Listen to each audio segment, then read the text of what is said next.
This is 6 Minute English from bbclearningenglish.com. Hello and welcome to this edition of 6 Minute English with me, Dima Kostenko. And me, Rebecca Byrne. Rebecca's here to help us with the language today. Today we'll focus on words and phrases people use when talking about business and money, as we hear about one small town's rather unusual attempt to protect itself from the global financial crisis. But first, a question for you, Rebecca. Our key word for today is currency. How would you describe what a currency actually is?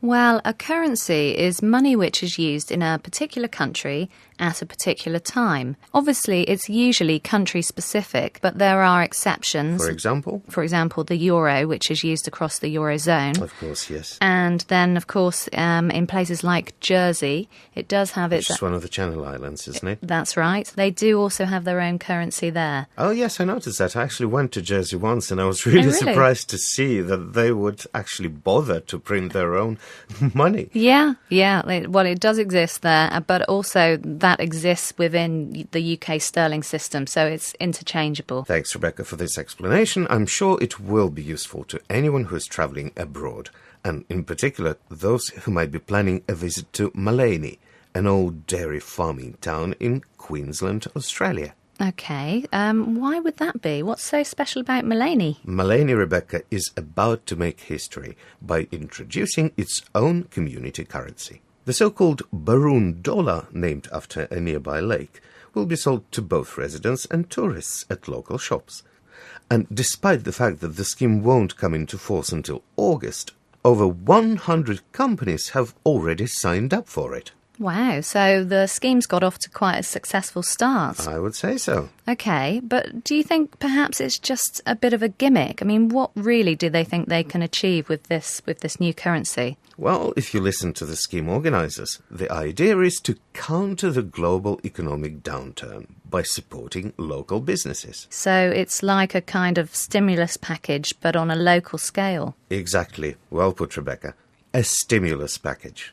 I suppose I could have simply said a measure or a number of measures to help revive the economy. Actually, I've got a couple of other things to gloss. The verb to counterfeit, meaning to make forged illegal banknotes that look like real ones.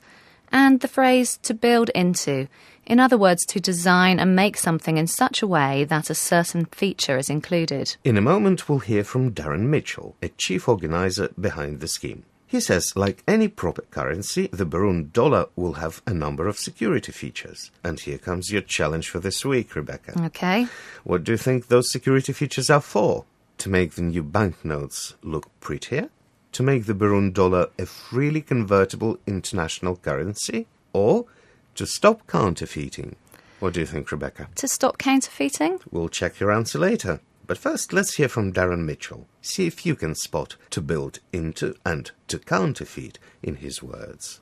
We've built into the currency, the community currency, a number of security features that stop counterfeiting. So we think we've done a fairly good job there. Darren Mitchell says the community currency has been designed in such a way as to include a number of security features. And did you manage to hear what those security features are for? They're to stop people from attempting to make forged illegal notes. In short, to stop counterfeiting, which means that I was right, actually, when I made my guess earlier. Indeed, you were right. Listen to Darren Mitchell again, and this time try to catch a commonly used verb, which means to deal with, to act in response to, usually something unpleasant. And just to keep you on full alert, here are two more things to listen out for. First, the word hinterland, meaning land just beyond the coastal areas. And second, the expression to give an extra boost, which means to give more support, to stimulate new activities. Let's listen. We're sort of addressing the global financial crisis. We're creating a community currency, the first in Australia across the Sunshine Coast hinterland region. It really gives businesses an extra boost. That was Darren Mitchell, the man behind Australia's first community currency. Rebecca, did you spot the verb which means to deal with, to act in response to? I think it was to address. That's absolutely right. Darren said, we are addressing the global financial crisis. Well, what can I say? Good luck to him and to everyone who'll be using the currency. And I'm afraid all we have time for in this program is just another quick look at some of today's vocabulary. Rebecca? We began by defining currency. That is the money used in a particular country at a particular time. We discovered what an economic stimulus package is, a number of measures to help revive the economy. Then we had the verb to counterfeit, meaning to make forged, illegal banknotes that look like real ones. And the phrase to build into, in other words, to design and make something in such a way that a certain feature is included. In the second clip, we heard the noun hinterland, meaning land just beyond the coastal areas. Also, we challenged you to try and catch the verb to address, which means to deal with, to act in response to something bad or urgent, and the expression to give an extra boost, which means to provide more support to stimulate new activity. Thanks, Rebecca. Well, that's about all for today. Until next week. Goodbye. Goodbye. That was 6 Minute English from bbclearningenglish.com.